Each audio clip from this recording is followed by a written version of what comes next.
13 number page, 13 number. सिद्ध शिला पर वास किया, जय जय जय आचार्य हमारे, दीक्षा दे जग तार दिया। जय जय जय श्री उपाध्याय जी, जय जय जय श्री साधु सहारे, ज्ञान ध्यान तप धार लिया।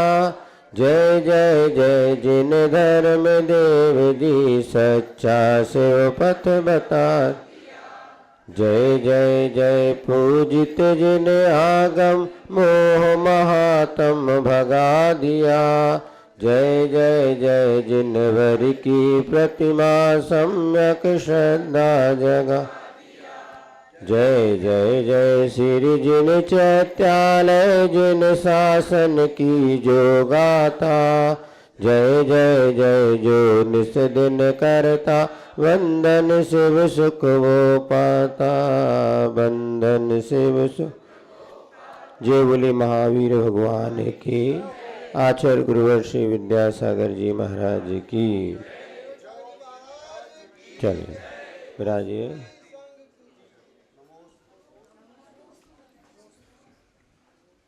कल हमने शांतिनाद स्तवन प्रारंभ किया था, उसी को आगे पढ़ते हैं पेज नंबर 1 पर। समग्र तत्व दर्पणम विमुक्ति मार्ग घोषकम, कसाय मोह मोचकम, नमामि शांति जिन्वरम, नमामि शांति जिन्वरम। भवाब्धिनीरशोषणं जितेन्द्रियम् अजं जिनं, नमामि शांति, नमामि शांति जिन्वरम्। अखंड खंड गुणधरं, प्रचंड काम खंडनम्। नमामि शांति। चलिए 3 श्लोक पढ़े थे, आगे चौथा प्रारंभ करते हैं। एकांतवाद मतहरम, सुस्यादवाद कौशलम, मुनीन्द्र वृंद वृंद सेवितम। अब ब्रा में ऋषि वाला री लगा है, बा में इसको व्री बोलेंगे, और ऐसा होगा तो उसको ब्र बोलेंगे। प्र और प्री। प्रकार और पृथ्वी में क्या अंतर है?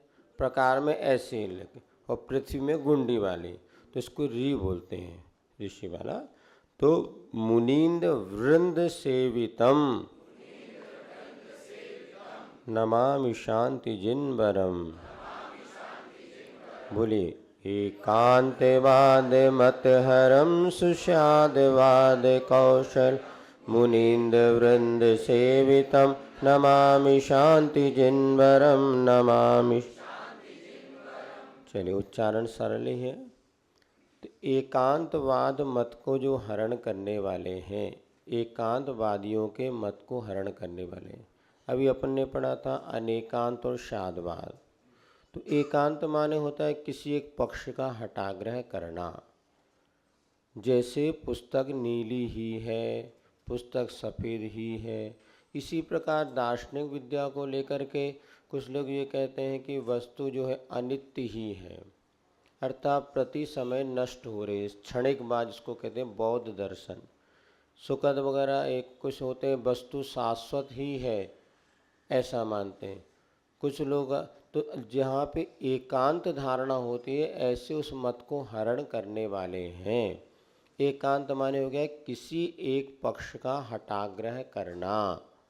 जीव मरता ही है, जीव कभी नहीं मरता, ये जीव नित्य ही है, अथवा जीव अनित्य ही जहाँ पर कह दिया तो एकांत आ गया। और जीव नित्य भी है और अनित्य भी है, ये अनेकांत आ गया। ऐसा तो यहाँ पे एकांतवाद के मत को हरण करने वाले हैं। शादवाद कौशलम, और किसी अपेक्षावाद किसे कहते हैं? किसी अपेक्षा से कथन करने की पद्धति। ऐसे शादवाद के कथन करने में जो चतुर हैं, किसी भी वस्तु को कथन करने में अपेक्षा लगा करके वो कथन करते हैं। हमारे यहाँ हम किसी भी धर्म का मत का निषेध नहीं करते, लेकिन उसको किसी अपेक्षा से स्वीकार करते हैं। ये शादवाद शैली है। इसीलिए आमिर खान का एक वीडियो डला है इसमें कि मैं जैन धर्म पर बहुत विश्वास करता हूँ, क्योंकि जैन धर्म कभी किसी को नकारता नहीं है। आप भी अपनी अपेक्षा से सही हैं, तो कोई ना कहीं जो हमारा जो है जैन दर्शन सारे दर्शनों को मिला कर के चलता है। क्योंकि जैसे आपको बताया था, किसी ने कहा हाथी सूंड के जैसा है, किसी ने तो हम कहते हैं हाथी समग्रता का नाम है, किसी एक पक्ष का नाम हाथी नहीं है। किंतु वे आपस में एक पक्ष को लेकर के भिड़ जाते हैं, और हम भिड़ते नहीं। किसी अपेक्षा से आप सही हैं और किसी अपेक्षा से, तो वो कहते हैं अरे ये तो बिन पैंदी का लोटा हो गया। कई लोग इसको क्या कहते हैं, बिन पैंदी का लोटा। मम्मी कह रहे तो भी ठीक, पापा कह रहे तो भी ठीक, महाराज कह रहे तो भी ठीक। अरे कोई एक बात तो सही होगी। भैया एक बात सही कैसे, वस्तु का स्वरूप ही अनेकांत है। आप भाई भी हैं, बेटा भी हैं, पति भी हैं, तो किसी तो ये अनेकांतवाद है, इसमें लौटना वाली बात नहीं है। किंतु वस्तु का स्वरूप ही है कि भाई की अपेक्षा आप भाई हैं, तो माँ की अपेक्षा बेटा है, तो किसी की पत्नी की अपेक्षा पति है। तो ये वस्तु का स्वरूप है। और ऐसा कोई भी इस दुनिया में वस्तु नहीं मिलती जो एक पक्षी हो।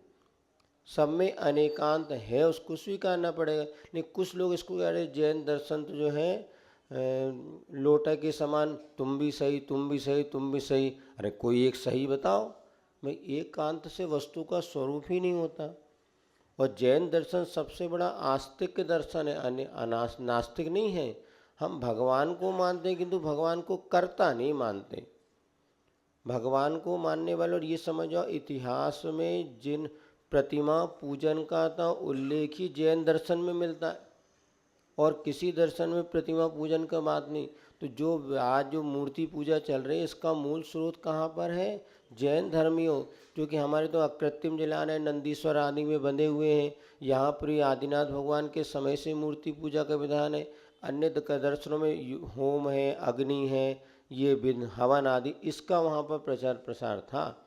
तो उनके वहीं पर दयानंद सरस्वती ने अपने पुस्तक में लिखा, अरे तुमने जैनों से कौन पद्धति ले ली। अब चूँकि कि जिन मंदिर आदि के निमित्त से लोग जुड़ते थे, प्रभावना होती थी, उन्होंने भी फिर अपने मंदिर आदि बनाना शुरू कर दिए। निषेध किसी का नहीं है।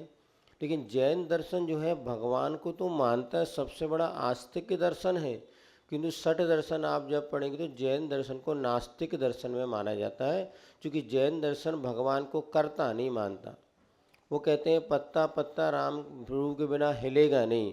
और हम कहते नहीं, भगवान हमारा कर्ता नहीं है, भगवान ज्ञाता दृष्टा तो हैं। भगवान सब जानते हैं, किंतु होगा तो हमारे किए हुए कर्म के अनुसार। वो भी कहते जैसा कर्म करेगा वैसा फल देगा भगवान। तो भगवान के पास इतना टाइम थोड़ी ना वो हमारे इसमें लगे रहे। वो तो हमें अपने कर्म का फल ऑटोमेटिक मिलता रहता है।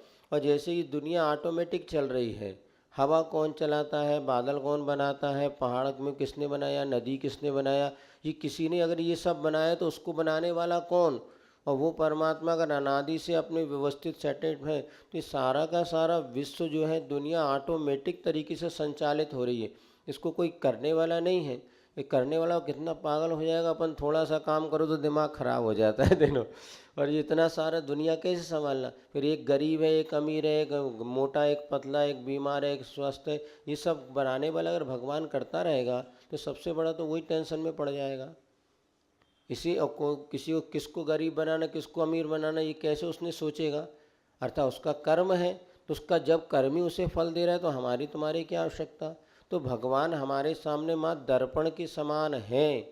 उसके ज्ञान में सब झलकता है, किंतु भगवान करता नहीं होता।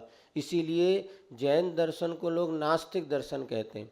बौद्ध दर्शन भी नास्तिक दर्शन में आता है, किंतु नहीं, आस्तिक दर्शन है। और ये हमारे कर्तावाद मात्र नहीं है, लेकिन भगवान के अस्तित्व को हम स्वीकारते हैं।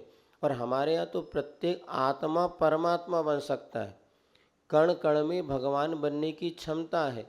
यदि वह कण वाली मिट्टी भी का कण भी है तो ये पृथ्वी कायिक माना जाता है, और पृथ्वी कायिक जीव है वो। और यदि वही जीव अपने जीवन का विकास करे तो आगे जाके भगवान भी बन सकता है, जिससे परमात्मा बने तो अपने अनंत सिद्ध पद को प्राप्त कर सके। ये मात्र एक जैन दर्शन की ही एक अवधारणा है जो कि 100% सही है और हमें समीचीन मार्ग को प्रदर्शित करने वाली है। तो शादवाद में कौशल थे, चतुर थे वो, किस तरीके से वस्तु तत्व का प्रतिपादन करना, ऐसी जिनके पास योग्यता कुशलता थी। मुनीन्द्र वृंद सेवितम, और समूह शरण में जब वो बैठते थे, मुनियों की वृंद माने होता है सभा, समूह के मुनियों के समूह के द्वारा जिनकी सेवा की जाती थी, अर्चा की जाती थी, ऐसे शांतिनाथ भगवान को मैं नमस्कार करता हूँ। नृपेन्द्र चक्रमंडनम प्रकर्म चक्रचूर्णम सुधर्म चक्रचालकम नमामि शांतिजिन्वरम। नृपेन्द्र चक्र, बोलिए, नृपेन्द्र चक्रमंडनम प्रकर्म चक्रचूर्णम सुधर्म चक्रचालकम नमामि शांति। अब जब चक्रवर्ती बने तो नृपेन्द्र चक्र मंडनम, चक्र माने होता है समूह और नृपेन्द्र माने होता है राजाओं। राजाओं में भी जो प्रमुख होते हैं, राजाधिराज, अधिपति आदि कहते हैं ना, 32,000 मुकुटबद्ध राजाओं के जो स्वामी थे, तो ऐसे राजाओं के समूह से मंडित थे। और क्या हुआ, प्रकर्म चक्र चूर्णम, और कर्म जो ज्ञानावर्णादि 8 कर्म थे जो संसार में दुख देने वाले हैं, ऐसे कर्मों के चक्र माने समूह को जिन्होंने चूर दिया था, नष्ट कर दिया था। चूरण माने नष्ट करने वाले हैं। ऐसे सुधर्म चक्र चालकम, और जब तीर्थंकर पद को प्राप्त किया तो समीचीन धर्म चक्र के चालक थे, धर्म रूपी चक्र को चलाने वाले। चालक माने चलाने वाले। कब तीर्थंकर बने तो उनके पास धर्म रूपी चक्र हुआ, जब घर में थे तो चक्रवर्ती थे तो उनके राजाओं के समूह से मंडित थे। ऐसे 2 विशेषता यहाँ पर बतला दी।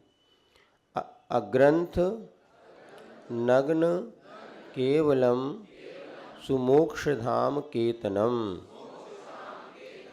अग्रंथ नग्न केवलम सुमोक्षधाम केतनम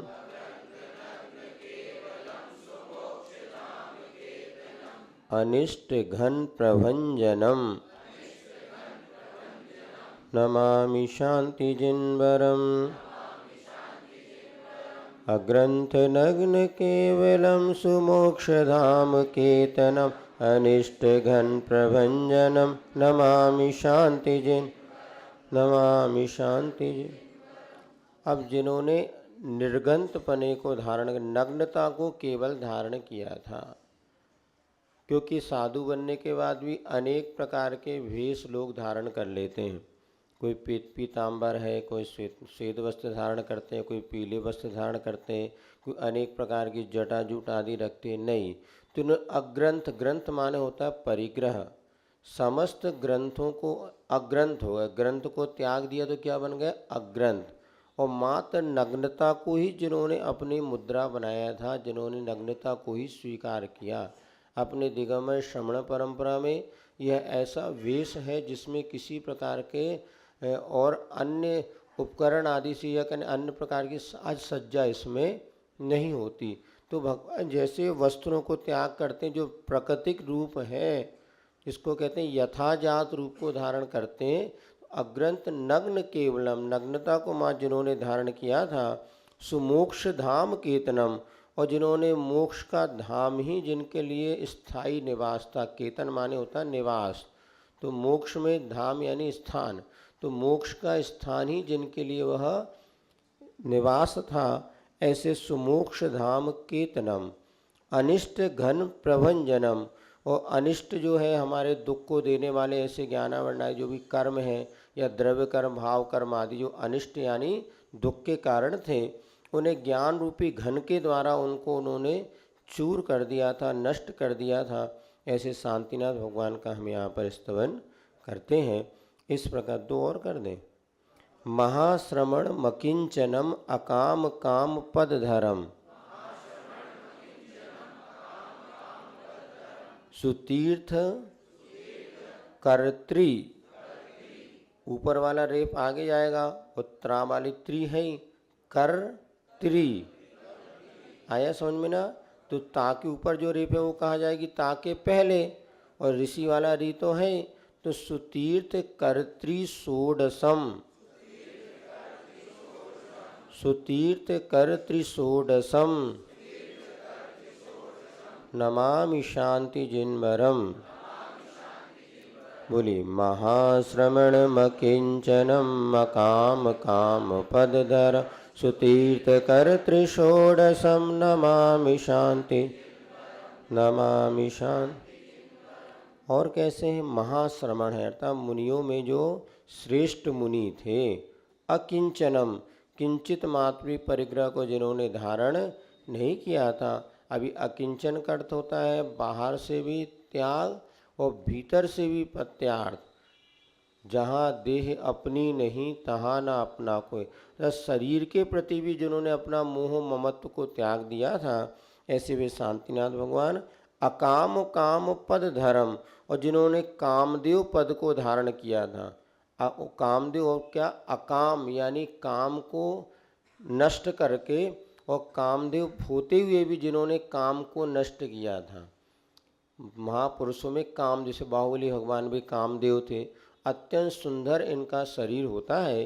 तो कामदेव पद के धारी थे शांतिनाथ भगवान, 3 पद के धारी थे, चक्रवर्ती, तीर्थंकर और कामदेव। तो जिन्होंने कामदेव होते हुए भी अकाम निष्काम पद को धारण करने वाले थे।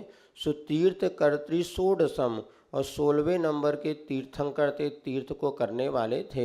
ऐसे शांतिनाथ भगवान को मैं नमस्कार करता हूँ। महाव्रतन धर्म वरम दया क्षमा गुणाकरम सुदृष्टि ज्ञान वृद्धरम नमामि शांति जिन्वरम। महाव्रतन धर्म वरम दया क्षमा गुणाकरम सुदृष्टि ज्ञान व्रतधरम नमामि शांति जिन्वरम, नमामि शांति। चलिए हो गया। महाव्रतम बोले व्रतंधरम वरम दया क्षमा,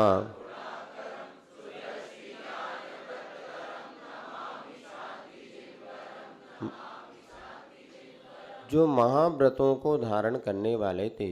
5 पाप होते हैं। 5 पाप का त्याग 2 तरीके से होता है, पूर्ण रूप से और एक अपूर्ण रूप से। तो पूर्ण रूप से 5 पापों का त्याग करना महाव्रत कहलाता है।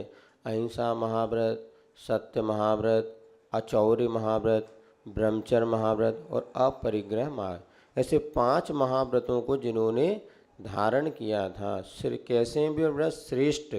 और दया क्षमा गुणाकरम, दया क्षमा आदि गुणों के आकर माने जो समूह थे या उनके आधार थे। ऐसे सुदृष्टि ज्ञान वृद्धरम, सुदृष्टि माने अच्छा सम्यक दर्शन, सुज्ञान माने सम्यक ज्ञान, और सुब्रत यानी सम्यक चारित्र। तो सम्यक दर्शन, सम्यक ज्ञान, सम्यक चारित्र को जो धारण करने वाले थे, ऐसे शांतिनाथ जिनवर को मैं यहाँ पर नमस्कार करता हूँ। इस तरीके से यहाँ पर शांतिनाथ स्तवन आपके सामने रखा गया। उच्चारण सरल है, एक बार आप लोग घर में पढ़ के देखिएगा, और जहाँ पर ना बने तो पूछ लेना। वैसे भी बहुत से लोग वहाँ पर एडमिशन, बहुत सारे लोग विद्यार्थियों का हुआ था, लेकिन धीरे धीरे उनकी संख्या घटती जा रही है। या जो बच्चे किसी परिस्थिति वसात नहीं आ पा रहे हैं, उनको जानकारी दो। हमने कहा था कम से कम महीने में 20 दिन उपस्थिति होना अनिवार्य है। तो ही उनके लिए सारी सुविधा दी गई थी, बैग, कॉपी, पेन आदि। यदि वो सुविधा का उपयोग कर रहे हैं और कक्षा में नहीं आ रहे हैं तो चोरी का दोष लगेगा, क्योंकि आपने संकल्प लिया। और संकल्प का एक आध दिन वाली बात अलग है, वैसे अपन ने 10 दिन की छूट दी थी। फिर भी यदि जो लोग नहीं आ पा रहे हैं तो उनको कहना भैया अपनी सुविधा वापस करो, इसमें चोरी के दोष से बच जाओ। अन्यथा आ सकते हैं तो ज़रूर आना चाहिए, क्योंकि लगभग 250 से 300 शिवरार्थियों के बैग जा चुके हैं। 250 से अधिक बैग जगह हैं, तो उनका आना तो अनिवार्य होना चाहिए, है ना। बाकी तो ऑनलाइन वाले लाभ ले रहे हैं, यदि नहीं है तो ठीक है, लेकिन अब ऑनलाइन तो हो ही रहा है, शाम को पढ़ लेंगे, सुबह कौन जल्दी उठे। सबसे बड़ी समस्या लोगों की सुबह उठने की है। निश्चित है, चूँकि देर रात तक लोग सो रहे हैं, अब सुबह सुबह प्रमाद आ जाता, अब थोड़ी देर लेट हो गया, कौन जाए, रहने तो दो, मोबाइल में तो आ ही रहा है, शाम को देख लेंगे। ऐसा उचित नहीं है, लेकिन आप समझदार हैं और चूँकि धार्मिकता से जुड़े हैं तो अपने कर्तव्य को उत्साह के साथ करना चाहिए, अन्यथा हम दोष के भागीदार बनते हैं। चलिए, ये बात यहाँ पर कर दी। नीचे देखिए बहुत अच्छा थॉट्स लिखा, उसको और पढ़ लेते हैं। यदि आप एक समय पर दो कार्य कर रहे हैं तो इसका अर्थ है कि आप दोनों ही कार्य नहीं, अतः आप जहाँ पर जो कार्य कर रहे हैं वहीं अपने मन को भी जहाँ हो वहीं रहो। तो तन से है तो मन से। कई बार आजकल का नई फैशन चल चुका है, फैशन ही कहना पड़ेगा, एक कई काम एक साथ करना चाहते हैं, इधर पढ़ते भी रहेंगे और कान में गाना भी लगा लेंगे। बोले हमने देखा, हम तो और चलेंगे, घूमेंगे, फिरेंगे, पढ़ेंगे, किताबें रटंत विद्या वाला। तो अनेक कई काम आप एक साथ कर रहे हैं तो समझा एक काम में भी आपकी पूर्णता नहीं होगी, कि मन की स्थिरता से काम जो आप करते हैं वो घंटों का काम आप मिनटों में कर सकते हैं। हमने कई बार अनुभव किया, दो तीन काम एक साथ करने लग जाओ तो किसी भी कार्य में सफलता नहीं मिलती। इसलिए यहाँ पर एक समय पर दो कार्य करने का अर्थ है आप दोनों ही कार्य नहीं कर रहे। लेकिन आज बड़ा बता दे, बोर्ड पे मास्टर लिख रहा है, दोनों हाथों से लिख रहे हैं, बच्चों की कला भी सिखाई जा रही, ये सब उनके आगे जाके मानसिक विकृति का कारण बनेगा। क्योंकि मानसिक शांति तभी मिलेगी जब किसी भी कार्य को हम एकाग्रता के साथ करते हैं। अनेक कार्य करने की अपेक्षा एक समय पर एक ही कार्य करना चाहिए। जब मंदिर में पूजन करो तो पूजन में ही मन लगाओ, भले एक समय सीमित कर लो। अब पूजन करते समय घर की चिंता, घर में मंदिर की चिंता, सामाय के समय प्रतिक्रमण की चिंता, प्रतिक्रमण। तो आज हमारी यही होती आकुलता, इसी को कहते हैं। आकुलता किसको कहते हैं? हमारे किसी कार्य में मन का एकाग्र नहीं होना, ये सबसे बड़ी आकुलता है।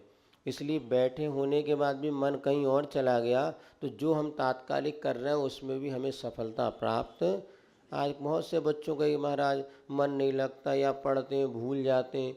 भूल नहीं जाते, आप उसको अच्छे से पढ़ते नहीं। क्या कहा, महिलाओं की ज़्यादा शिकायत रहती है, महाराज सब भूल जाते। नहीं, भूलेंगे नहीं, आप उसको पढ़ो। तो पढ़ना महत्वपूर्ण है, कि कैसे पढ़ना ये महत्वपूर्ण है। पढ़ते समय अगर हमने अपना पूरा उपयोग लगा दिया तो बहुत कुछ विषय उसी समय हमारे दिमाग में फिट हो सकता है। और नज़र हटी दुर्घटना घटी। थोड़ा सा पढ़ा फिर मन भटक गया, यहाँ वहाँ चला गया, तो 1 घंटे कक्षा में बैठने के बाद भी वो विषय हमारे दिमाग में गए नहीं तो याद कैसे होगा। पढ़ते समय भी लोग पढ़ रहे हैं और यदि अपन ने मोबाइल आदि का प्रयोग कर लिया, यहाँ वहाँ उपयोग रहा, तो बिना उपयोग के ज्ञान की स्थिरता बनती नहीं। इसलिए ये बहुत अच्छा सूत्र है, एक समय पर एक ही काम करो और वहाँ पे एकाग्रता अपने आप बनेगी तो विषय आपके दिमाग में बनेगा।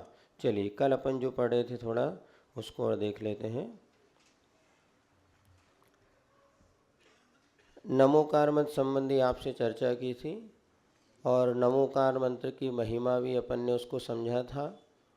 और कोई विशेष हाँ, नमोकार मंत्र में कोई बीजाक्षर वगैरह है नहीं, इसके नाम भी बहुत सारे आते हैं, अपराजित मंत्र, महामंत्र, अनादि निधन मंत्र, पंच नमस्कार मंत्र, ये हाँ ये सब आप उसको, और प्राय आप लोगों ने सबने पढ़ा है। तो ये नमोकार मंत्र के विभिन्न नाम भी होते हैं। और कुछ नमोकार मंत्र कहाँ कैसे पढ़ना चाहिए तो बता दिया था। आप अभी कहीं पर भी पढ़ सकते हैं, लेकिन इसका थोड़ी सावधानी के साथ इसका, जब अपवित्र अवस्था हो तो मन में पढ़ना चाहिए और पवित्र अवस्था हो तो मुख से उच्चारण कर सकते हैं। ठीक है। इसके बाद सिद्धशिला मुक्ति के लिए शयनन मूर्तिक द्रव्य। अब यहाँ पे मूर्तिक द्रव्य हमारे यहाँ जो 6 द्रव्य बतलाए हैं उसमें मात्र पुद्गल द्रव्य तो मूर्तिक है। स्पर्श रस गंध वर्ण वंता पुद्गलाः। एक तत्वार्थ सूत्र में उमा स्वामी महाराज ने सूत्र दिया है कि स्पर्श रस गंध वर्ण जिसमें पाया जाए वो क्या कहलाता है? पुद्गल। तो पुद्गल द्रव्य तो मूर्तिक माना जाता है, शेष सभी द्रव्य कैसे? अमूर्तिक, अर्थात वो किसी भी इंद्रिय का विषय नहीं बनते। अमूर्तिक किसे कहते हैं? जो किसी भी इंद्रिय के द्वारा पकड़ में ना आए। और मूर्तिक किसे कहते हैं? जो इंद्रियों के द्वारा पकड़ में आता है। तो एक पुद्गल द्रव्य है जो हमें इंद्रिय के द्वारा पकड़ में आता है। जो भी आप देख रहे हैं, सूंघ रहे हैं, स्पर्श कर रहे हैं, ये सब मूर्तिक द्रव्य माने जाते हैं। ठीक है ना? स्पर्श, रस, गंध और वर्ण जिसमें पाया जाए वो मूर्तिक द्रव्य। तो कौन सा द्रव्य मूर्तिक है? एकमात्र पुद्गल द्रव्य ही मूर्तिक है, शेष द्रव्य अमूर्तिक है। तृष्णाली किसे कहते हैं? जहाँ पर त्रस्त जीव रहते हैं उसे तृष्णाली कहते हैं। जैसे आपका ये नक्शा बना है, ये पुस्तक में ये 3 लोक का जो नक्शा बना है, इसके बीचों बीच एक राजू लंबी चौड़ी प्रमाण तृष्णाली होती है, उसमें त्रस्त जीव रहते हैं। जब 3 लोक का नक्शा यदि आप कभी पढ़ने का मन होगा तो उस समय बता देंगे। तो ये तृष्णाली जिसमें जीव रहते हैं वो एक ही तृष्णाली है। अच्छा, सामान्य से तो हर वस्तु एक होती है, विशेष से अनेक भी होते। कल हमने से आपको बताया था, पहले दिन भी बताया था, ये आत्मा है, अनेकांत है। ये सामान्य से तो सब एक है। आप एक हैं कि अनेक हैं? सामान्य से एक है और विशेष से अनेक है। तो जहाँ अभेद की अपेक्षा देखते हैं तो हम एक ही हैं, और भेद जब करते हैं 2 हाथ हैं, 2 पैर हैं आदि अनेक प्रकार भी भेद हो सकते हैं। तो जो वस्तु एक है वही वस्तु अनेक भी है। तो सामान्य से वैसे एक से संख्या प्रारंभ नहीं होती, संख्या हमेशा 2 से प्रारंभ होती है।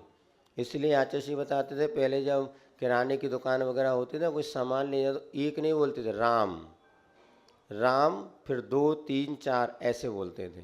नाड़ो, तत्वाशुद्ध में कहता नाड़ो, मतलब अणु नहीं हो कि कोई प्रदेश नहीं होते। प्रदेश नहीं होते का होते नहीं है, एक प्रदेशी को नहीं के बराबर माना जाता। 2 हो तो संख्या मानी जाती, हम ही मंत्री, हम ही अध्यक्ष, हम ही सदस्य। एक ही व्यक्ति होगा तो कोई सदस्य ना माना जाएगा। तो कम से कम 2 तो होना चाहिए, ऐसा यहाँ पर। अब मूल तो 2 से अपन प्रारंभ करते हैं। 2 क्या चीज़ होती है? तो सबसे पहले अपन पढ़ते हैं जीव 2 होते हैं। जीव किसे कहते हैं? पहला प्रश्न ये होगा।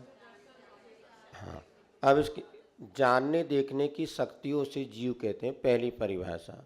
क्योंकि पुद्गल में जानने देखने की शक्ति अथवा सुख दुख का जो संवेदन करता है वो कहलाता है जीव। दूसरी परिभाषा क्या हो गई? जो सुख दुख का संवेदन करे। और तीसरी परिभाषा ये हो गई, जो जीता था, जी रहा है और जीवेगा उसे जीव कहते हैं। जीव किसे कहते हैं? जो जीता था। किससे जीता है? प्राण, 10 प्राण होते हैं, इंद्रिय आदि 10 प्राणों के द्वारा जो जीता था, जी रहा है और जीवेगा। तो मुख्य में तो 4 ही प्राण होते हैं, बाकी ये 10 प्राण भी होते हैं, आगे अपन इसमें पढ़ेंगे। या देखना तो इसमें आपको 10 प्राण होते हैं जिनके द्वारा जो जीव जीता था, जी रहा है और जीवेगा। देखो इसमें दिया क्या 10 में 62 पर, नंबर बोलो। हाँ, ये 62 नंबर पेज पर 10 प्राण होते हैं, ये दिया है। इसी को अपन इसी में देख लेते हैं। तो पहले जीव की अपन ने 3 परिभाषा समझी। जो जानने देखने की शक्ति हो, जो सुख दुख का अनुभव करता हो, अथवा जो 10 प्राणों के द्वारा जीता था, जी रहा है और जीवेगा। तो 10 प्राण कौन कौन से होते हैं ये बता दिया। 5 तो होते हैं इंद्रिय प्राण। पहला प्राण बोलो स्पर्शन, दूसरा रसना, तीसरा घ्राण, चौथा और 5वां कर्ण। ये 5 इंद्रिय प्राण होते हैं। अब इसमें समझना, जो जीव जिसकी जितनी क्षमता उतने प्राण होंगे। जैसे हमने 5 इंद्रिय पढ़े और जीव भी 5 इंद्रिय होते हैं, 1 इंद्रिय, 2 इंद्रिय, 3 इंद्रिय, 4 इंद्रिय, 5 इंद्रिय। तो 1 इंद्रिय जीव के पास मात्र स्पर्शन प्राण होगा और शेष प्राण नहीं होंगे। 2 इंद्रिय जीव हैं, 1 इंद्रिय में क्या हो गया? पेड़ पौधे, अग्नि वगैरह जो है ना, वायु, सब 1 इंद्रिय जीव है। इनमें स्पर्शन प्राण होगा, 5 प्राणों में से 1 प्राण रहेंगे। तो जो 2 इंद्रिय है, इल्ली है, आपके केंचुआ है, शंख है, सीप है, ये 2 इंद्रिय जीव माने जाते हैं। इनके पास स्पर्शन और रसना 2 इंद्रिय होती है, तो इनके पास 2 इंद्रिय जन प्राण। इसके बाद 3 इंद्रिय जीव में कौन हो गए? चींटी हो गई है, खटमल है, कीड़े हैं, चींटे वगैरह, इनके पास 3 इंद्रियां हो गई। और मच्छर है, मक्खी है, भौरा है, ये इनके पास 4 इंद्रिय हो गई। और मनुष्य हैं, गाय बैल हैं, ये सब 5 इंद्रिय हो गए। जो हमारे पास कितने इंद्रिय प्राण हैं? 5 इंद्रिय प्राण हैं। और पेड़ पौधों के पास 1 स्पर्शन इंद्रिय प्राण है, ये समझना। अब इसके बाद आगे 3 बल होते हैं, मन बल, वचन बल और काय बल। तो मन बल किसे कहते हैं? मन की शक्ति का नाम है मन बल। तो एक जो पंचेंद्रिय हैं उसके पास तो मन बल होता है, और 2 इंद्रिय से लेके 4 इंद्रिय जो जीव होते हैं ये वचन बल होता है इनके पास। काय बल तो सबके पास है। तो एक इंद्रिय जीव जितने होते हैं इनके पास कौन सा बल होता है? काय बल। क्योंकि एक इंद्रिय जीव कभी बोल नहीं सकता और चख नहीं सकता। एक ऐसे पेड़ पौधे हैं, ये कभी स्वाद नहीं ले सकते। क्यों नहीं ले सकते? इनके पास रसना इंद्रिय नहीं है। पेड़ को ठंड गर्मी का एहसास होता कि नहीं होता? पेड़ पौधों को ठंडी गर्मी का एहसास होता कि नहीं होता? होता है, क्योंकि स्पर्शन इंद्रिय उनके पास है। पेड़ पौधों को खट्टा मीठा अनुभव होता कि नहीं होता? क्यों नहीं होता? उनके पास रसना इंद्रिय नहीं है। और पेड़ पौधे जैसे अब मान ली 3 इंद्रिय जीव, वो कुछ सोच विचार सकता है कि नहीं सकता? जैन दर्शन के अनुसार असंगी पंचेंद्रिय तक के जीवों में मन नहीं होता, अर्थात वो कोई सोचने विचारने हित अहित का विवेक उनके पास नहीं होता, क्योंकि उनके पास मन नहीं होता। जैसे अपन देखते हैं उदाहरण के रूप में, एक कीट पतंगा है, लाइट जल रही है तो बार बार उसके पास जाएगा, जैसी गर्माश लेगी फिर वापस आएगा, फिर वहीं चला जाएगा, तो बार बार जाता है। लेकिन छोटा सा बच्चा है, एक बार उसको दीपक का चटका लग जाए, फिर बेटा पकड़ ले, अब नहीं जाऊंगा मैं, ताता है और दूर हो जाता है। लेकिन बड़े लोग जो क्या कहते कीट पतंगे वगैरह बार बार उसमें जाते हैं, उनके पास हित अहित करने का विवेक। तो मन का हमारा कार्य है कि हित अहित का हमें विवेक होना चाहिए। जो मन बल, वचन बल, काय बल, 3 बल होते हैं, ठीक है ना। इसके बाद होता है आयु और श्वासोश्वास। आयु किसे कहते हैं? जिसके संयोग से जीवन में रुकना होता है उसे आयु कहते हैं, और जिसके अभाव में जीवन समाप्त माना जाता है उसे आयु कहते हैं। तो यहाँ पर आयु प्राण हो गया और श्वासोश्वास प्राण हो गया। जो प्रति समय आप श्वास ले रहे हैं और छोड़ रहे हैं, ये भी एक प्राण है, इसलिए इसको ऑक्सीजन को प्राण वायु कहते हैं। नहीं मिलती है तो कोरोना काल में पता था कि ऑक्सीजन सिलेंडर का कितना मूल्य था, जिसका आज तो नाम भी नहीं सुन रहे अपन। उस समय इतना सुनते थे, ऑक्सीजन ऑक्सीजन चाहिए, सिलेंडर की मारे हमारी मची है। अब आज तो सबको कोरोना चला गया तो सबको ऑक्सीजन सहज मिलने लगी। अर्थात ये 10 प्राण होते हैं। तो 10 प्राणों के द्वारा जो जीता था, इसका अर्थ क्या लेना? पंचेंद्रिय की अपेक्षा तो 10 प्राण है। एक इंद्रिय जीव कौन कौन से प्राण से जिएगा? एक स्पर्शन प्राण, एक कायबल प्राण, आयु और श्वासोश्वास। आई समझ में? एक इंद्रिय जीव के कितने प्राण? 4। कौन कौन से? स्पर्शन, कायबल प्राण, आयु और श्वासोश्वास। अब 2 इंद्रिय जीव के पास कितने प्राण? 6। 2 इंद्रिय हो गई, स्पर्शन और रसना, और इधर अपन ने ले लिए तो कायबल और वचन बल, और आयु और श्वासोश्वास। 2 इंद्रिय के पास हो गए 6 प्राण। 3 इंद्रिय में 1 इंद्रिय और बढ़ जाएगी तो 7 प्राण। 4 इंद्रिय के पास 8 प्राण। और असंगी पंचेंद्रिय जो जीव होते हैं उनके पास 9 प्राण, और संगी पंचेंद्रिय हो गए तो उनके पास 10 प्राण होते हैं। ऐसे यथा योग प्राणों के द्वारा जो जीते थे, जी रहे हैं और जीवेंगे, ये जीव कहलाते हैं। अब देखो इसमें कितनी विशेष बात है। ये 5 इंद्रियां हमारे प्राण हैं, इसलिए इनका इतना ही उपयोग करना चाहिए जिससे ये जीवित रहें। ज़्यादा 5 इंद्रियों, मन, ये सब प्राण हैं। ज़्यादा आप आँख का प्रयोग करोगे तो भी हानिकारक है। इसलिए कितना देखना ये भी समझदारी से काम। देखो जो ज़्यादा जागते हैं रात रात भर, ये ज़्यादा काम कर लेते हैं, उनके समझ जाओ चक्षु इंद्रिय संबंधी प्राण का घात होता है। इसी प्रकार स्पर्शन इंद्रिय में कितने विषयों को हमें सेवन करना, कितना सूंघना। कई बार होता ना, ज़्यादा सूंघ लेते तो नाक भी बिल्कुल डेथ जैसी हो जाती। ज़्यादा आप लोग परफ्यूम वगैरह लगाते ना, कई बार हमारे कमरे में कोई घुस जाता, लगता अपन बाहर निकल जाओ। ऐसा सेंट जो मारता है, ये ज़्यादा सुगंध लेने से भी नाक की सक्रियता समाप्त हो जाती है, मतलब उसका प्राण घात हो जाता है। इसी प्रकार ज़्यादा भोजन आप कर लो चटपटा मिर्च मसाला वाला, तो भी देखना जिब्बा में फिर स्वाद नहीं आता। ज़्यादा मीठा खा लो, उसके बाद आप दूध पियो तो दूध मीठा लगेगा क्या? नहीं लगता। तो ये वो एक प्रकार संवेदना, किंतु इसको अपने आप प्राण माना है। इसलिए पांचों इंद्रियों की भी सुरक्षा करना, अति विषयों में अगर इंद्रियां चली जाती हैं तो प्राण का घात होता है।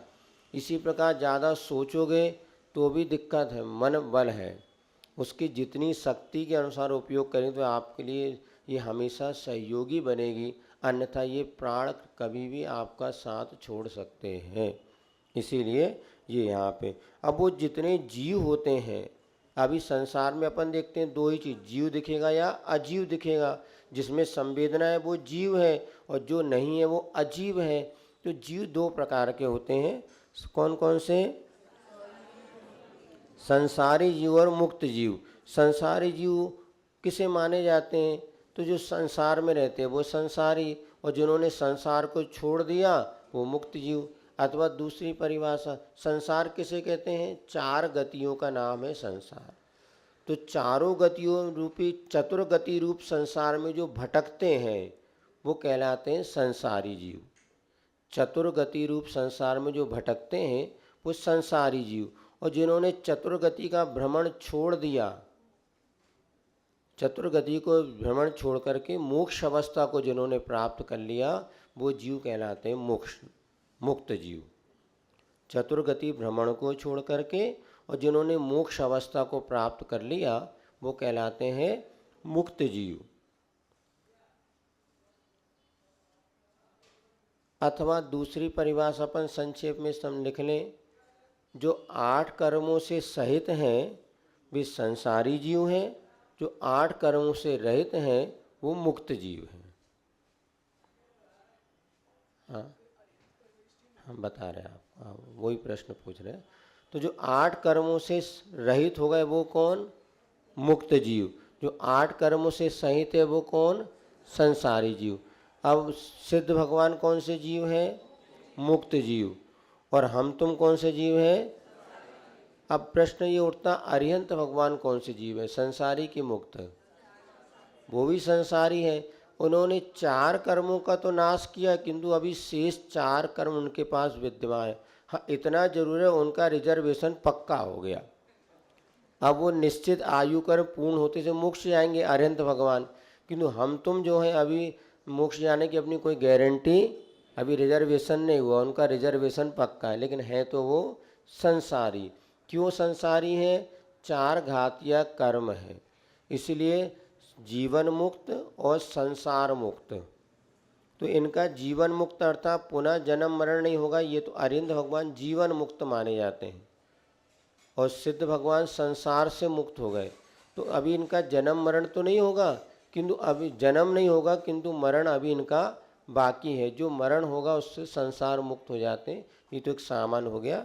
तो अरिहंत भगवान भी संसारी हैं, किंतु हमारे तुम्हारे जैसे संसारी नहीं है। पूछे। हाँ, अरिहंत भगवान के होते हैं। चलो आपने बहुत अच्छा। सिद्ध भगवान तो प्राण से रहित होते हैं, क्योंकि संसारी जीवों के ही प्राण होते हैं, मुक्त जीव के कोई प्राण, वो चेतन प्राण के द्वारा जीते हैं। अब यदि और अपन देख लें तो चेतन प्राण होते हैं और ये इंद्र प्राण व्यवहार से होते हैं, निश्चय नय और व्यवहार नय। द्रव्य संग्रह में आएगा तो चेतन प्राण के द्वारा जो जीते हैं वो सिद्ध भगवान, और हम तुम जो हैं ये जो इंद्रिय आदि ये माने जाते हैं इस प्राण के द्वारा जो जीते हैं ये संसारी प्राणी के होते हैं, सिद्धों के कोई प्राण नहीं होते। अब अरिहंत भगवान के कितने प्राण होते हैं आपका ये प्रश्न है। तो अरिहंत भगवान जो होते हैं उनके 5 इंद्रियां और मन तो होते हैं द्रव्य की अपेक्षा, भाव इंद्रिय और मन का उनमें अभाव होता है। अरिहंत भगवान के पास द्रव्य इंद्रिय होते हुए भी, ये थोड़ा सा और विषय आगे अपन पढ़ेंगे इंद्रिय का, तब समझ में आएगा। अभी इतना समझना, अरिहंत भगवान के 4 प्राणमात्र होते हैं। कौन कौन से 4? आयु, श्वासोश्वास, काय बल और वचन बल। बाकी शेष मन बल और 5 इंद्रिय प्राण उनके नहीं होते। विशेष समझने के लिए आगे अपन पढ़ेंगे तो आपको बहुत अच्छे से हम समझा देंगे, है ना। क्योंकि उनके देखो, इतना समझ लो, जो हमारे बोलने सोचने की क्षमता है या जो 5 इंद्रिय के विषयों के ग्रहण करने की क्षमता है, इसको कहते हैं भाव प्राण, भाव क्षय। तो इसका अभाव होने से आंखें तो हैं, सुनिए, अरिहंत भगवान की आंखें हैं कि नहीं है? क्या वो आंख से देखते हैं? नहीं देखते। अब उनको आंख से कोई, क्योंकि केवल ज्ञान सब हो गया, तो केवल ज्ञान से जानते हैं। स्पर्शन इंद्रिय है, उनको ठंड गर्मी का अनुभव होता है क्या? नहीं, क्योंकि क्षयोपशम प्राण का उनमें अभाव हो जाता है।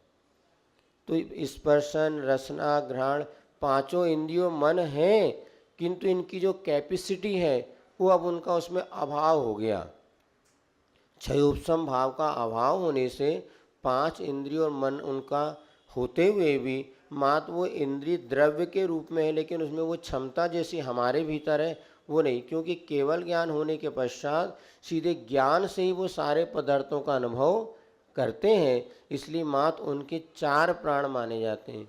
और इनमें भी जब 14वें गुण स्थान में अयोग केवली बन जाते हैं तो बल सारे बल भी उनके चले जाते हैं, श्वासोश्वास भी रुक जाता। मात्र एक आयु प्राण 14वें गुण स्थान में जो अयोग केवली होते हैं, मात्र एक उनके आयु प्राण शेष होता है, ऐसा समझना चाहिए। और बाकी हम सब तुमके 10 प्राण होते हैं, ठीक है। तो अरिहंत भगवान भी संसारी जीव, किंतु हमारे तुम्हारे जैसे अनुभव नहीं हैं। अब संसारी जीव जो होते हैं वो भी 2 प्रकार के होते हैं, त्रस और स्थावर। तो जिनमें 2 से लेके 5 इंद्रियां पाई जाए उन्हें कहते हैं त्रस। 2 इंद्रिय, 3 इंद्रिय, 4 इंद्रिय और पंचेंद्रिय जीव, ये कहलाते हैं त्रस जीव। तो जिनकी 2 से 5 इंद्रियां होती हैं वो कौन से जीव हैं? त्रस जीव। और जिनके पास मात्र एक स्पर्शन इंद्रिय होती है उसे कहते हैं स्थावर। जैसे पृथ्वी है, जल है, अग्नि है, वायु है और वनस्पति, ये 5 जीव हैं। इनके पास एकमात्र स्पर्शन इंद्रिय होती है। ये ठंडी गर्मी आदि सबका अनुभव करते हैं लेकिन व्यक्त नहीं कर पाते। जैसे कई बार बच्चा होता है ना, उसका पेट तो दुख रहा है, रोता है, किंतु बताओ क्या दुख रहा, बता ही नहीं पाता। फीलिंग्स पे डॉक्टर के पास जाना पड़ता। फिर जो बच्चों के शिशु विशेषज्ञ अलग होते हैं ना, बच्चों के डॉक्टर अलग होते हैं, बड़ों के डॉक्टर अलग होते हैं। बच्चों के डॉक्टर अलग क्यों होते हैं? क्योंकि बच्चे अपनी पीड़ा व्यक्त नहीं कर पाते तो डॉक्टर को ही समझना पड़ता था। पहले तो घर की माता ही डॉक्टर होती थी, माँ सबसे बड़ी डॉक्टर होती है। और पहले हमें ध्यान है, हमें तो इतना स्मरण है, कभी 8-10 साल तक कभी डॉक्टर के पास जाना ही नहीं पड़ता था। अब तो माँ स्वयं डॉक्टर से तैयार हो रही है पहले माता क्या, घर में सब बच्चे वगैरह होते थे, अस्पताल जाना नहीं पड़ता था। दाई वगैरह आती थी, बढ़िया प्रेम से, मतलब बिना किसी कटाई मिठाई खिलाई के अपने आप घर में बच्चे हो जाते थे। और 8-10 साल तक तो अस्पताल का नाम ही नहीं जानते। हम लोग कभी डॉक्टर के पास गए नहीं, क्योंकि माँ इतनी समझदार होती थी, उसको पता है सर्दी का समय है ना तो इसको क्या देना, ठंड का गर्मी का समय तो क्या खिलाना बच्चा के। हमें ध्यान है जब हम लोग खेल कूद करके आते थे तो जल्दी से पानी दे दो, पानी, तो माँ मना, ये अभी पानी नहीं पीना, पहले बैठो, पहले गुड़ खाओ। अरे कहाँ को गुड़ खाना, अभी प्यास लग रही तो खाने नहीं, पहले बैठ जाओ 5 मिनट, जब तक शरीर का जो उष्णता है वो नॉर्मल हो जाएगी, फिर बाद में पानी पीना।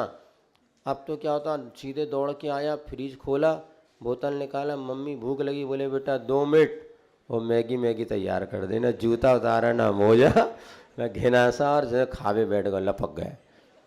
पहले हम लोग कभी ऐसे आते थे दुकान से कि पहले कपड़े उतारो, लुंगी पहनो, मैं शुद्ध वस्त्र पहनो, हाथ पैर धो और नीचे पाटा बिछाओ, मोंदरा जानते हैं, 3 टांग वाला एक होता था थाली रखने का, और ये इसके बाद जब तक 2-5 मिनट में फिर उसके बाद बैठ के भोजन करते थे। और भोजन कौन कराता था? माँ भोजन कराती थी या बहन जो पर मतलब इसीलिए भोजन करना माँ के हाथ का चाहे जहर हो, एक नीति है। काम करना सही चाहे देर हो, रास्ता चलना सही चाहे फेर हो, और भोजन करना माँ के हाथ का चाहे जहर हो, और सलाह लेना भाई से चाहे बैर हो। इसी में लिखी है पुस्तक में वो नीति, आप समझ लो। बहुत है ये, हमने छोटे से मंदिर में पढ़ा था। मंदिर में एक तख्ती लगी थी, उसमें लिखा था काम करना सही चाहे देर हो,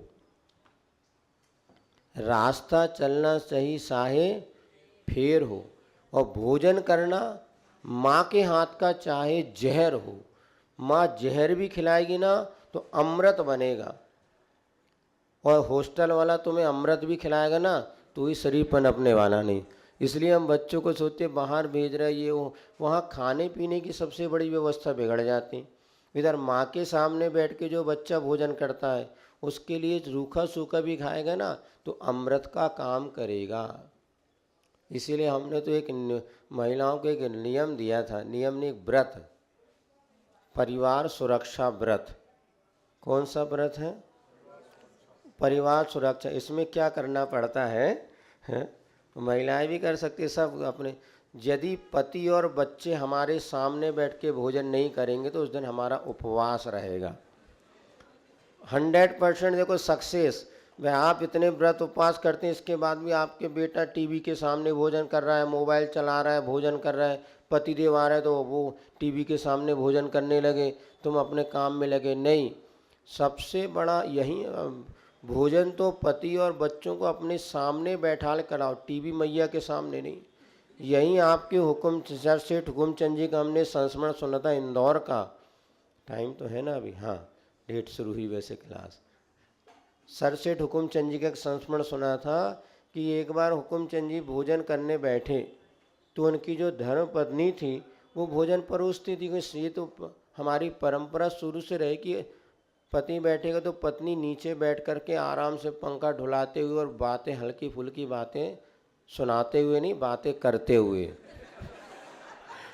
बातें करना बातें सुनाने में अंतर है ना। तो बातें करते हुए भोजन करते थे। अब वो पंडित जी जो सेठ जी थे उनको उदास होकर उसमें बैठे थे, तो सेठानी ने कहा बात क्या है, आज कुछ आप अनमनी से दिख रहे हो। बोले नहीं नहीं, तू तो भोजन करा, कुछ नहीं है ऐसी बात। फिर थोड़ी देर फिर पूछा, नहीं सेठ जी कुछ ना कुछ बात है। बोले देख तेरे विषय की बात नहीं है, व्यापार की बात है, तुझे कहाँ बताऊँ, तू अपना भोजन तो करा। तो उसने भोजन नहीं, सेठ जी कुछ ना कुछ बात है, बताओ आप इतनी चिंतित क्यों हैं। अब जब बार बार सेठानी ने पूछा तो उनको बताना पड़ा कि अभी जो व्यापार था, जो विदेश से माल आने वाला था, उसमें जो है रेट एकदम डाउन हो गए और 20,000 रुपये का घाटा सीधे लग रहा है, तो वो विषय मुझे बड़ा चिंतित कर रहा है। तो सेठानी मुस्कुराई, बोले इसमें इतनी चिंता करने की क्या बात, हमने जो पढ़ा और सुना बता रहे हैं, अब आप लोग यहाँ वाले तो पता चल सकता। तो बोले इसमें चिंता कर रहे कि क्या बात सेठ जी।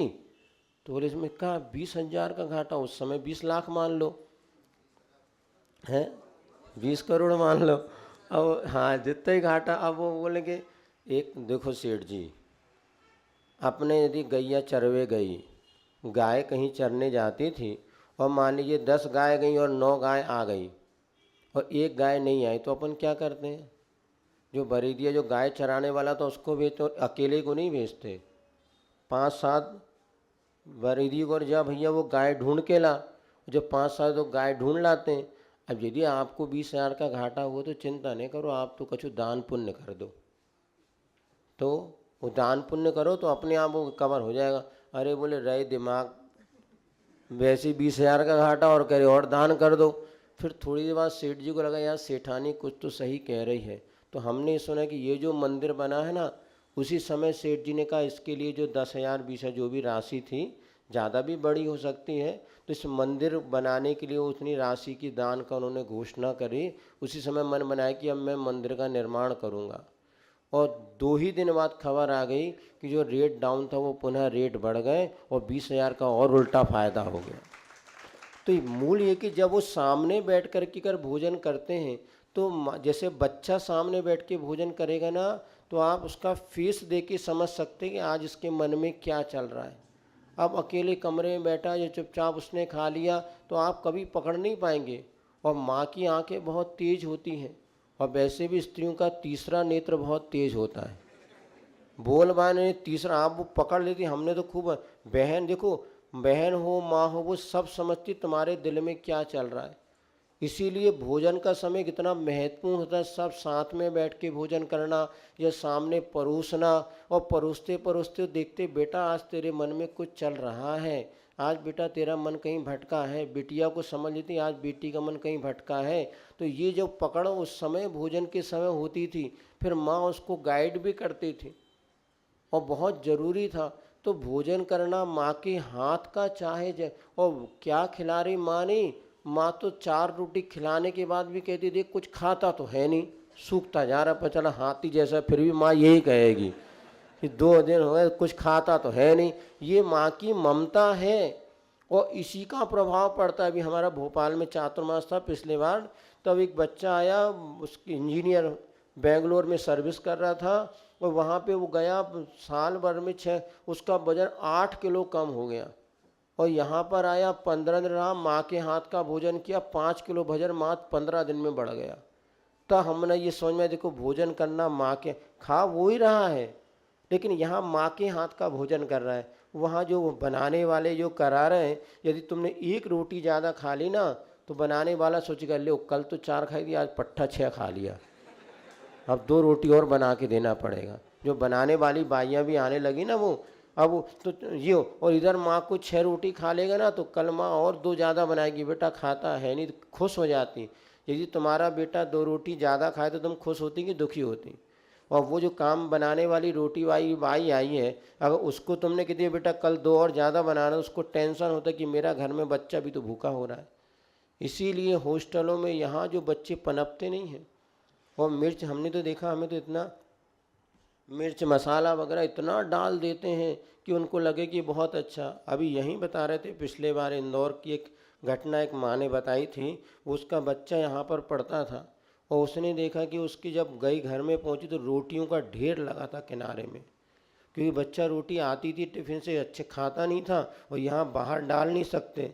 गैया तो घूमती नहीं है, कुत्ता घूमता है, और कुत्ते को आदत पड़ गई बिस्किट बिस्किट मालटाल खाने की, वो रोटी वोटी खाता नहीं, और बाहर डाले तो और पकड़ ले। तो माँ ने बताया इतना रोटियों का ढेर लगा था। जब मैं गई तो मैंने बच्चे की हालत देखी तो मुझे लगा रही ये क्या मतलब ऐसी पढ़ाई से।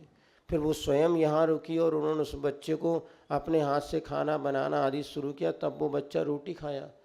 कुछ कह भी नहीं पा रहा था, या अपने होटल के चटक पटक खा लेता था, इससे पूरा शरीर व्यवस्थित होता था।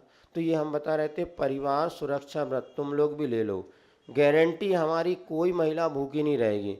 कोई मूछ वाला इतना पैदा नहीं हुआ कि पत्नी भूखी रहो बेचारा गटक सटासट माल खा ले, ये अब क्षमता बची नहीं है। तुम बस इतना एडवर्टाइज करना 3 दिन पहले से घर में सब जगह लिख के कि यदि मेरे सामने बैठ के भोजन है मेरा उपवास, खूब अच्छे से उनको भोजन कराना। बच्चे को कहना बेटा तू खा ले टीवी देख करके, मैं परोस देती हूँ किंतु मेरा उपवास हो जाएगा। मैंने तो नियम लिया, गांधी जी की माँ ने बताते पुतली बाई ने नियम लिया था कि जब श्रावण महीने में जिस दिन चंद्रमा देखेगा उस दिन व्रत की पारणा, सूर्य देखेगा तो पारणा करूँ, उसके व्रत का नियम था ना ऐसा कुछ। तो ऐसे तुम लोग नियम ले लो कि सामने बैठ के भोजन करेंगे तभी हम भोजन करेंगे, अन्यथा नहीं करेंगे। एक भी उपवास नहीं होगा, गारंटी है हमारी, और व्रत का व्रत फल जाएगा। लेकिन ये अगर संस्कार पड़ गए आज कि बेटा बेटी तुम्हारे सामने बैठ के भोजन कर रहे हैं, पतिदेव तुम्हारे सामने बैठ के भोजन कर रहे हैं, तो उनकी ज़िंदगी में बहुत सुधार आएगा। हम पचमढ़ी गए थे और पचमढ़ी हिल स्टेशन, वहाँ पे एक बच्चा, हमें बच्चा माने 18 साल का युवा मिला। उसने बताया महाराज मेरे पेट में वर्षों से तकलीफ़ थी, 5-7 साल से, और मैंने जाके बम्बई में डॉक्टर को दिखाया, सब एक्सरे करा लिया, सारी रिपोर्ट सब नॉर्मल थी। फिर उसने कहा किसी मनोवैज्ञानिक जो डॉक्टर, उनके पास जब पहुँचे तो उन्होंने मेरी काउंसलिंग की और 10 मिनट बैठ कर के उन्होंने आधे घंटे मैं क्या भोजन करता हूँ, कैसे भोजन करता हूँ, अन्य में उन्हें पूछा कहाँ भोजन करते हैं, तो निकाया में टीवी जहाँ रखी उस कक्ष में बैठ के भोजन करता था और टीवी देख कर के भोजन करता था। तब उनको बात उन्होंने बस यही दवाई दी कि तुमको 1 महीने तक बिना टीवी के सामने बस माँ के सामने बैठ के भोजन करना है। और 1 महीने में उसका पेट दर्द ऑटोमेटिक समाप्त, कोई दवाई नहीं लेनी पड़ी, क्योंकि हम एक साथ 2 काम कर रहे हैं, इधर खा भी रहे हैं उधर देख भी रहे हैं, तो उपयोग कहाँ जाएगा उधर। तो यहाँ चल रहे हैं लेकिन भोजन पेट में जाके रस नहीं बन रहा, क्योंकि उस समय पूरा काम एकाग्रता से होना चाहिए। तो 2 काम एक साथ ये करते हैं, इससे बहुत बड़ी हानि होती है।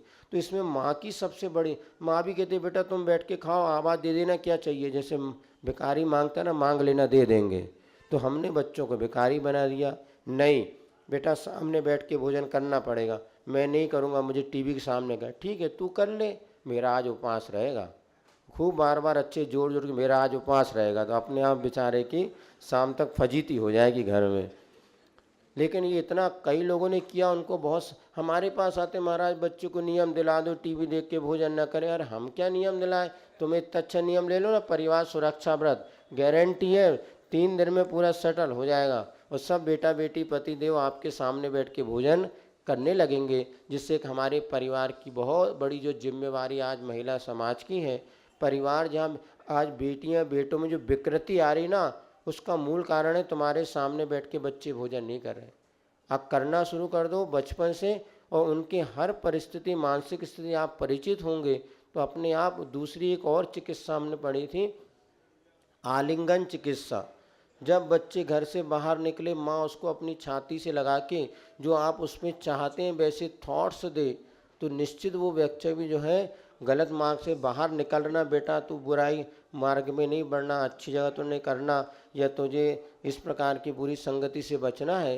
तो जो पहले माँ बच्चों को जैसा आलिंगन करती थी, ये भी चिकित्सा के रूप में प्रभावित हुआ, और उसका उन्होंने बताया था। चलिए समय हो रहा है 5। प्रवचन सुनते हुए भोजन किया जा सकता है, प्रवचन भजन सुनते हुए नित्य क्रिया कर सकते। हमने बताया था आपको प्रवचन सुनते हुए भोजन आदि वैसे तो नहीं करना चाहिए, 2 समय में, वही बताया ना, एक समय में एक ही काम करो, शांति से भोजन करो। सामने वाला प्रवचन सुना रहा वो अलग बात है वो कहते महाराज वो समय नहीं मिलता, इसी तरह अभी भाग जाएंगे, तो जितना सुनाना अभी सुना दो। लेकिन वो भी गलत बात है, उस समय प्रवचन ना सुना के बस एक हंसी खुशी का माहौल, देखो क्या बनाए, अरे इसमें नमक है। अब देखो हम जब चौके में जाते ना तो हम थोड़ा अलग स्टाइल, एक तो चाय छुड़ाने का नियम वो नहीं, लेकिन व्यक्ति का मन थोड़ा बन जाए प्रसन्नता से, और किसने क्या बनाया। इसलिए हम पूरे आजकल नौकरों से खाना बनाने की परंपरा चल गई है, और स्वयं समय पे आके खड़े हो जाएंगे बढ़िया टिप टॉप, और हम पूछे तो उनको सब्जी तक बनावो नहीं यार। तो हम चौके में पूछे तुमने क्या बनाया, कल एक श्रावी का हमने हलवा बनाया, तो ज़रूर ले लिया उनके हाथ से। आपने क्या बनाया, कचौड़ी बनाया, तो ये ले लो। कोई भी जिसने बनाया वो अपने हाथ से एक चम्मच चलाता, बड़ी खुशी होती है। तो उस समय पूरा उपयोग भोजन की ओर ही होना चाहिए। प्रवचन आदि बाद में सुनो, महाराज समय नहीं मिलता, सब समय मिलता भैया, नहीं तो मरबे की फुर्सत नहीं कोई को, और समय निकालो, दिन भर समय है। इसलिए एक साथ फिर भी भोजन समय आप यहाँ माँ के फिल्मी गाने सुनने की अपेक्षा आप भक्तामर आदि सुनते तो गलत नहीं है, किंतु उसमें 100 में से 100 नंबर ना मिलके 33 नंबर, कल भी बताया था आपको। नित्य क्रियाएँ आदि करते हैं, भजन वगैरह सुनते हैं, निषेध नहीं है, लेकिन उस जो क्रिया कर रहा है उसको अच्छे से करो। अब चले गए लेट बाथरूम में और पेपर पढ़ रहे हैं, गीत सुने, तो आपका उपयोग वहाँ चला जाएगा, तो जो काम होना था वो हो नहीं पाएगा, फिर इनो और खाना पड़ेगा। नहीं वो कौन से कहता, हाँ सफ़ा, पेट सफ़ा, पेट सफ़ा में 2 काम करे इसलिए गड़बड़ हो रहा है। खाते समय खाना मन से खाओ, जात पखाना जाते सब मन से पखाना जाओ, बिल्कुल बैठो और उसको मेडिटेशन करो। अब आते नहीं, गलत नहीं, सही बता रहे, आप करके देखना बिल्कुल, कि मेरी आंतें मल छोड़ रही हैं, मेरी आंतें मल छोड़ रही हैं, मेरी आंतें मल छोड़ रही हैं, ये पूरा पाचन तंत्र मेरा स्वस्थ हो रहा है। ये भावना योग है, वहाँ भी भा सकते हैं, हम तो करते हैं, सो आपको बता रहे। जब वो ना आँख बंद करो, बिल्कुल पूरा उपयोग पेट की ओर ले जाओ और आंतों की ओर ले जाओ। मेरी आंतें पुराना मल छोड़ रही हैं और बिल्कुल ढीला हो रहा है मल निष्कासन। क्यों, ये तो बहुत बड़ी क्रिया। खाना ज़्यादा महत्वपूर्ण है कि पखाना महत्वपूर्ण है, बोलो। पेट साफ नहीं होगा तो 2 रोटी नहीं खा पाओगे, और वहीं सबसे ज़्यादा ध्यान लगाओ, पूरा ध्यान, ना गाना सुनो ना भजन सुनो, वहाँ शांति से बैठ कर के क्रिया करो पूरा ध्यान लगाओ कि तो ये सही बिल्कुल 2 क्रियाएं करोगे तो बेटा 2 ही दिन से गए पाड़े हरुआ मिले ना। चलो भैया कोई स्तुति संस्कृत में पढ़ते हैं उसका पढ़ना सर्वदे संस्कृत और हिंदी में संस्कृत मूल भाषा के अनुसार पढ़ना उचित है। चलिए बाकी शंकाओं का समाधान कल करेंगे, समय हो गया है। भैया जी की पूजन पाठ अपन डिस्टर्ब ना हो। जिन वाणी के ज्ञान से सूझे लोकालोक सो वाणी मस्त